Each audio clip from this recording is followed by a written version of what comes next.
continue on what's trending. After a 2-week working vacation in the United Kingdom, President Bola Ahmed Tinubu on Monday resumed work at the State House in Abuja. The president, who arrived the country over the weekend, spent his first day at work having meetings with some of his aides, which many see as an indication that the purported cabinet reshuffle may happen soon. Meanwhile, the special advisor to the president on media and strategy, Bayo Onanuga, has responded to those criticizing Tinubu's policies in a post on X with a 2004 tabloid. The news captioned, "More Nigerians commit suicide as OBJ's policy takes its toll." I mean, I don't know what this is all about and why Bayo Onanuga felt the need to troll Obasanjo's regime. But, you know, the policies are affecting a lot of Nigerians, and you cannot hide away from that fact. There is evidence everywhere to show that the policies has really, affected a lot of Nigerians. Let me take a reaction to Bayo Onanuga's tweet. This is from Kingsley, who wrote, "Show us one video under OBJ where a state went through this. Even the poorest state fared well. Now, welcome to 2024, where people queue to take bread home and get flogged mercilessly by military if they miss a step. Still, one supposed elder is comparing 2024 to 2004. 20 whole years ago. Indeed, shame is a luxury to some of you." Let's take a look at that video that was posted with Kingsley's tweet. You can see a white man there sharing bread to people in Ajawe Street. But this morning he shared a Bible. People were not online like this. The line was few. But now see bread line. See the white man. Can you see it?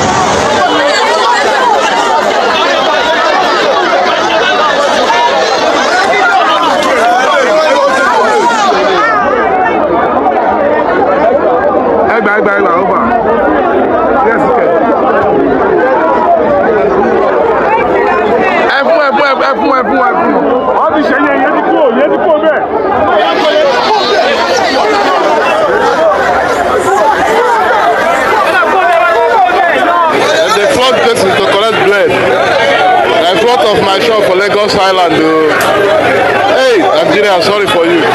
Because of 100 naira bread. Hey, Nigeria. Hey! Now, wow, because of 100 naira bread.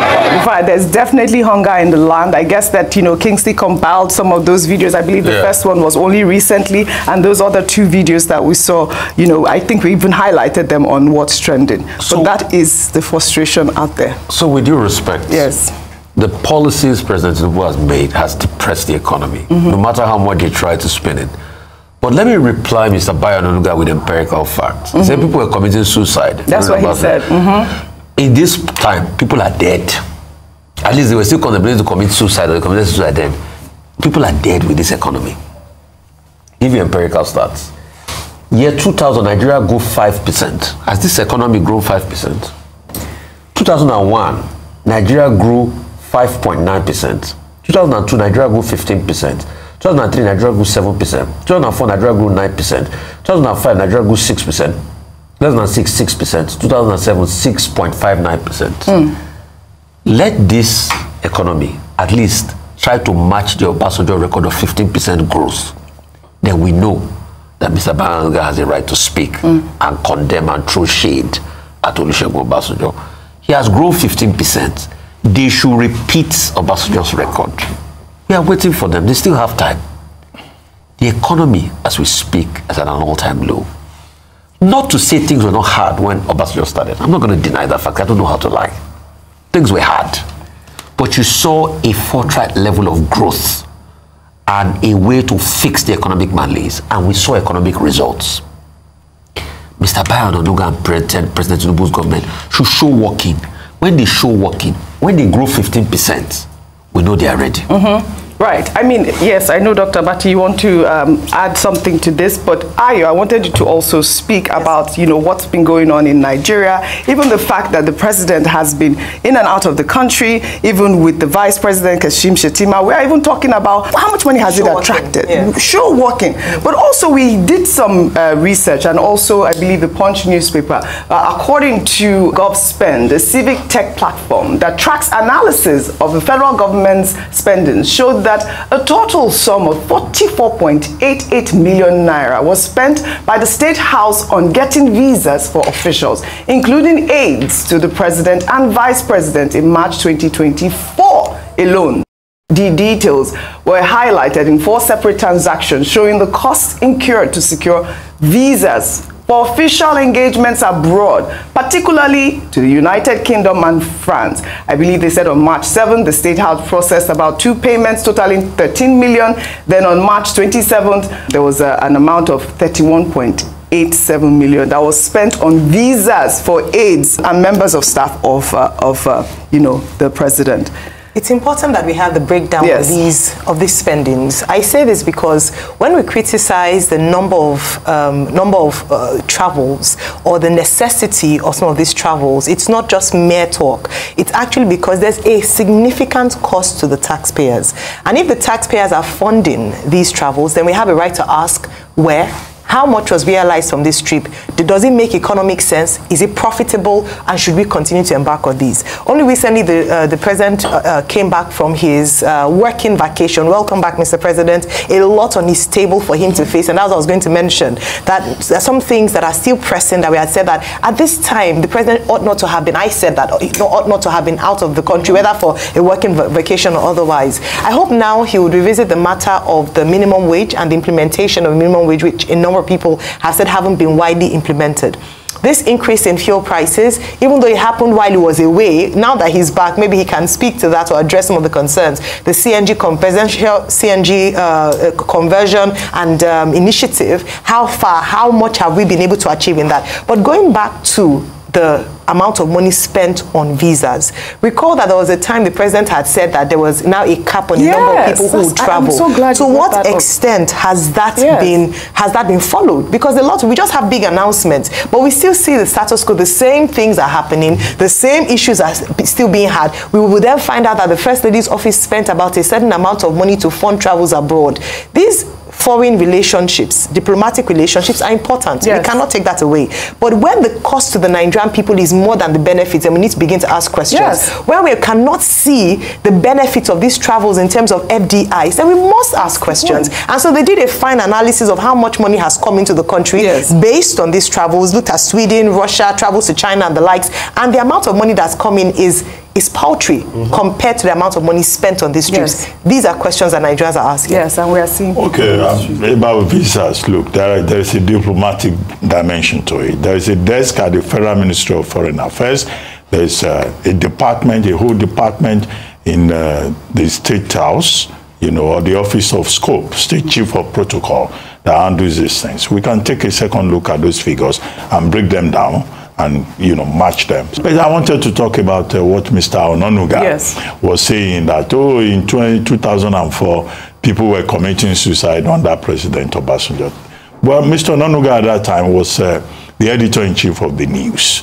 The first question you ask is, okay, if you compare 2004 to 2024, the statistics, would it be reliable? And in any case, who is conducting that search to say more people committed suicide at this time than at this other time? But I think what is important is that I don't think they should go and look for President Obasanjo's trouble. President Obasanjo has been very diplomatic with the Tinubu administration. Let Mr. Onanuga not go and provoke President Obasanjo, and he will start writing letters because he's the proverbial established letter writer of Nigeria. If he writes letters to this Obasanjo, Tinubu government, the content will not be palatable at all. So let them not go and provoke him. However, on the records, there are many Nigerians who believe that President Obasanjo taking over in 1999, first of all, stabilized Nigeria. Yes. Took Nigeria through that crisis of, pro-democracy protests and, June 12 struggle. He stabilized the country. It was President Obasanjo who negotiated the debt and got debt relief of over $18 billion from the Paris Club of Creditors, and the debt was reduced for Nigeria. It was President Obasanjo who saved Nigeria from being blacklisted by the international community in terms of what we were doing with our financing. It was under Obasanjo that we had Bemoaremu, it is called. University teachers today are very angry. They are saying they are threatening to go on strike. Under Obasanjo, they were smiling. Under Obasanjo, there was a lot of development. So if you talk about the Obasanjo administration, I think we should place things in perspective. Yes. Obasanjo is not the problem of the Tinubu administration. Yeah. President Tinubu himself has said he inherited a difficult situation. Let them focus on those difficulties. Yes. And not go and wake up Obasanjo and look for trouble. Yeah. Where the trouble has not come to visit well them. Said, Dr. This will be my professional advice. I love that for which I will not send an invoice. It's free television advice. Free of charge. I mean, I think it's spot on, really. I mean, the federal government, the Tinubu administration have talked about all the FDIs. What we want to see is actual breakdown. Show us what it is. I mean, I believe that, like you read in the report, there was a $5 billion FDI recently. Yes. But we need to see more of that. But I also want to pull up the picture of the day, which is the president at the office. If we can pull that up and see our right back at work, president of Nigeria. But that resume that shift. Yes. Remember they said that he goes at night.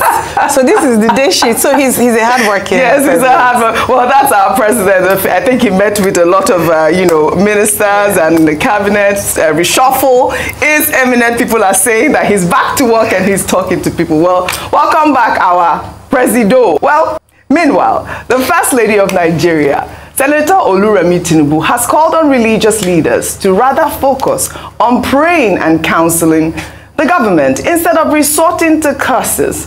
The comments were made at the opening ceremony of a 4-day international conference of the African Biblical Leadership Initiative in Abuja. Remi Tinubu highlighted the numerous challenges facing today's leadership, particularly in Africa. She urged religious leaders to preach peace and follow the footsteps of Christ by praying for leaders instead of abusing them. Our pastor, I mean, I didn't know that, you people abuse the government. No, do you? No,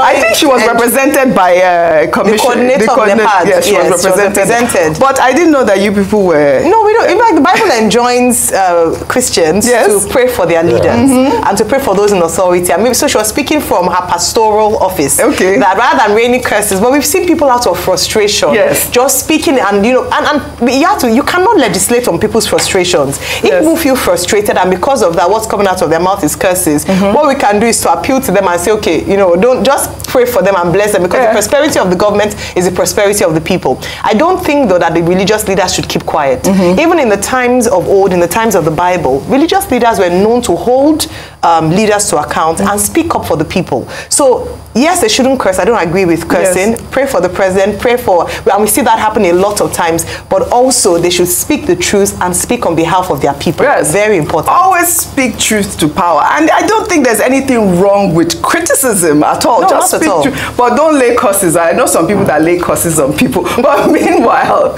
in Cameroon, the president, Paul Biya, has returned to Yaoundé after nearly 6 weeks abroad, sparking relief and jubilation.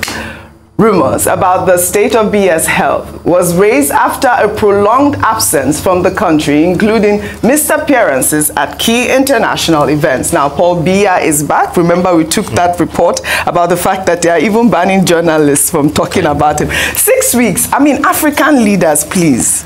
This was a man that was farting at an international. He was farting, right? I remember that. They will arrest him, but he's not from Cameroon. He's not from Cameroon. He was farting. He's not from Cameroon.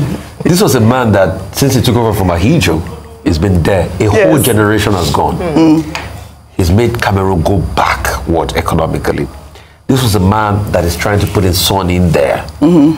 This is a man that him and his wife Chantel, with her big hair, has fed fat at the expense of the suffering people. This is a man that oversees a country with so much potential but cannot get anything done. Because this man has become a god unto Cameroon. Paul Biya, you will not live forever. My fear is, what will become of Cameroon after you go? Because you will have destroyed the structure of the country, which you have done, and you have made it about yourself. When are we going to tell these sit-tight African leaders that, like Thomas Isodore Noah Sankara said, Abba, enough, down with these people? Enough. There's no point of celebration of a man that's already in his 90s coming back, still leading, where he ought to be playing 10-10 with his grandchildren. Well, he's back now. Dr. Abati, a quick comment, because I want to... Okay, the last time President Paul Biya was seen in public was in September when he attended the China-Beijing summit, China-Africa summit in Beijing. And now Cameroonians started asking for him. Where is our president? For 6 weeks, they could not see him. Until the government of Cameroon said it was an assault on national security if you ask for the president. The president of Cameroon became a disappearing object that had disappeared into the Bermuda Triangle until he showed up yesterday. But they made big capital out of it. They put people on the streets to confirm to everybody that he had returned. Wearing his trademark suit, coming from Switzerland, his wife's country, where he spends most of the time. The danger here is that Paul Biya wants to run next year. He's 91 years old. He wants to run for another term of 7 years. He's not, this is the most embarrassing part. Teodoro Mbasogo of Equatorial Guinea is the longest running ruling president in Africa for about 44 years, 45 years. What's his name? Paul Biya has been there for 41 years. These are sit-tight leaders. This is part of the threat that democracy in Africa is facing. Yes. So Paul Biya is back. I hope that other leaders in Africa will not emulate his example and think that they can disappear as they wish and run their country from wherever they like and then threaten their citizens that anybody that makes a comment is violating national security. We can talk about this subject because we are in Nigeria. Yes. If we were in Cameroon, in Douala, security agents would have rounded us up. They would have shut down the station. Well said. That is the dilemma that Africa faces about problematic leaders. You are absolutely spot on. The threat that is facing African democracy. Well, on Monday, I'll take a news under entertainment. Social media was awash with reactions after Nigeria Immigration Service confirmed the arrest of controversial cross-dresser Idris Okuneye, popularly known as Bobrisky, at the Seme border while attempting to leave the country. In a statement released by the NIS Public Relations Officer, the service disclosed Bobrisky is a person of interest over recent issues of public concern. He's undergoing interrogation and will be handed over to appropriate authorities for further action. Meanwhile, the independent investigative panel set up by the federal government to investigate allegations of corruption and violations of laid down rules and regulation governing the conduct of correctional officers and the treatment of inmates has indicted a senior officer of the Nigerian Correctional Service for giving privileges to Bobrisky during his time in the custodial center. If we can listen to some of those privileges really quickly before we come back for a discussion. The panel also found that Mr. Okuneye Idris enjoyed several privileges while in custody, both at the medium security and the maximum security custodial centers, which include especially the following: furnished single cells, humidifier, lots of visits by his family members and friends as he desired, visit by his family members and friends held inside the office of the in charge of the custodial center, floor rug, self-feeding, designated inmates to run errands for him, access to fridge and television, and possibly access to his phone. All right, Bobrisky has been cleared, but he was in prison enjoying all these privileges, including access to fridge and all of that. Okay. Well, I'm glad that this has come out. And first of all, well done to the Minister of Interior for the investigative panel. There are conversations around how, how detailed this was and the truth. But what they've established is that there was not a time when he spent time outside custodial service, but that he enjoyed, humidifier. He had an errand person within the prison services. He had visitors from guests who came in. It just shows that the correctional service in Nigeria has to be looked into. The first question I want to ask is it only Bobrisky that enjoyed such privileges, or are there still people in the correctional services who are still enjoying these privileges? Then who are the people pulling the strings? I don't think one man should take the fall for it. All the people who are complicit, because this is an opportunity for us to reform the prison service and ensure that people don't have, that number one, the welfare of the inmates are guaranteed, and that people who can pay their way do not get special privileges for sentences that they should be serving. So it opens up a bigger conversation. I believe the man that was mentioned in that indictment, his name they say is Kevin Ikechukwu. He acted unethically and brought shame to himself and the Nigerian Correctional Service. I mean, we need more information and details as to all of these people that are being complicit. Even the paperwork was not proper. So this was where they got them in the investigation report. They discovered that even the paperwork of the transfer was not done appropriately. So there are lots of ends, as regards it. And, and I think the report is deeper than what the media is just reporting on the surface. I think when you have the holistic report come out, Well, all right. But before we end what's trending today, let's highlight a young Nigerian who's set to be the first to build a self-sustaining and afterburning turbojet engine in our Good News report.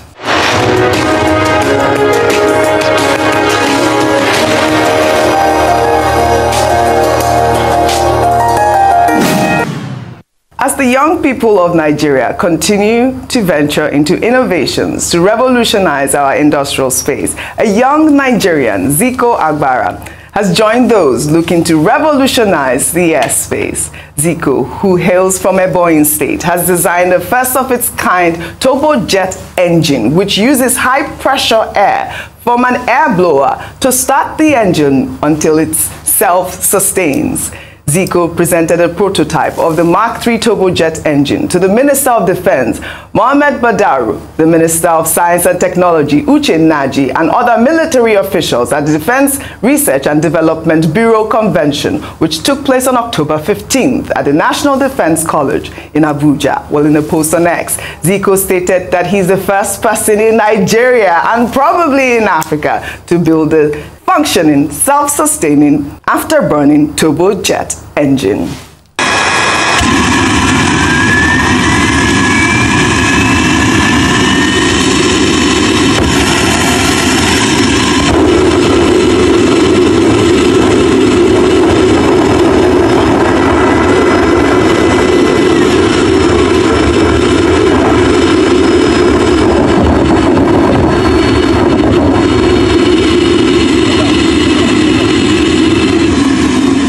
Well, congratulations, Zico. Dr. Abati, only 30 seconds. We keep getting stories of this nature about Nigerians who are very innovative. Fantastic. Either they are building electric vehicles or they are building other facilities, either for generating electricity. Now this is in the aviation sector. Now, is there an agency that coordinates all of these activities to take advantage of the talents, the ingenuity of our youths? Okay, we have NIDA, the Technology Development Agency. We have NASENI, which is an engineering thing. The military, they have DICON. But you see, we bring all these things on television, we celebrate the young men. Where is the coordination? Fantastic. Where is the enabling environment to encourage all this? As other countries do. Congratulations. That is the missing link in all of this. Otherwise, you will keep finding brilliant Nigerians who will be doing things. All right. I'm glad that he has presented these to the Minister of Defense. Well done. Kudos to Zico. Kudos to all our young Nigerians doing amazing. Well, that's all I have for you guys on What's Trending today. I'll see you all tomorrow.